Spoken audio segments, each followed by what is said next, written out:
Huyu ni Papa Francis aliyeweza kupewa majina mengi sana enzi za utawala wake, kwanza ikiwa ni moja ya nafasi pekee aliyeweza kuipata kuruhusu ama kuchangia mawazo mengi sana katika mataifa tofauti tofauti. Na kama unavyofahamu na unavyoelewa, Papa Francis amekuwa kwenye ushirika wa kuongoza dola ya mataifa katika nchi tofauti tofauti, yani hana mshirika wa kuweza kumzuia. Na kama unavyofahamu, hata huyo rais hana uwezo na hana pia nafasi ama cheo cha kuweza kumzidi Papa Francis.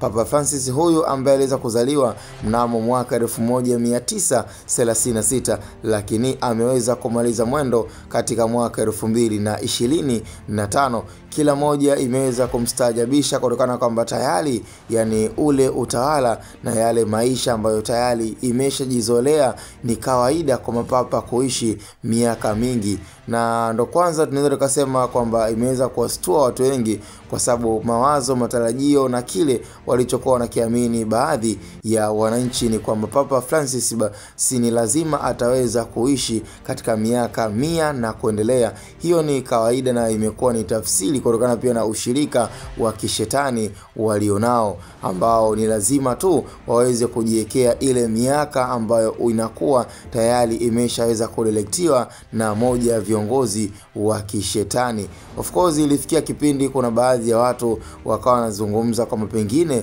huyu ndo kiongozi mkubwa wa kishetani ama kiongozi ambaye tayari amekuwa kwenye utawala mkubwa wa Freemason. Kila mmoja alikuwa anazungumza kwa upande wake, lakini mimi na wewe pengine tusifahamu, lakini kuna baadhi ya vitu ambavyo vilikuwa tayari vinavyoonekana kama sehemu ya ishara. Kwanza ilikuwa ni kwenye kufanya maamuzi, matukio ambayo aliyokuwa anayaruhusu, kwa sababu yeye alikuwa kama final say. Akisema kwamba jambo fulani lipitishwe, basi ilikuwa ni hapo hapo bila ya kuzunguka, na alikuwa akipitisha pia hata maswala na vitu ambavyo tayari vilikuwa vinakemewa sana hapa duniani, ikiwemo swala zima la mapenzi ya jinsia moja ambayo iliweza kupelekea mpaka kwenye ndoa. Na basi Papa Francis alikuwa akiruhusu na swala hilo akiweza kulipitisha katika nchi tofauti tofauti, na mambo kadha kadha ambayo tayari alikuwa ameshaonekana kabisa kwamba huyu ni mtu ambaye yuko kwenye ushirika wa kishetani, na akiwa kama moja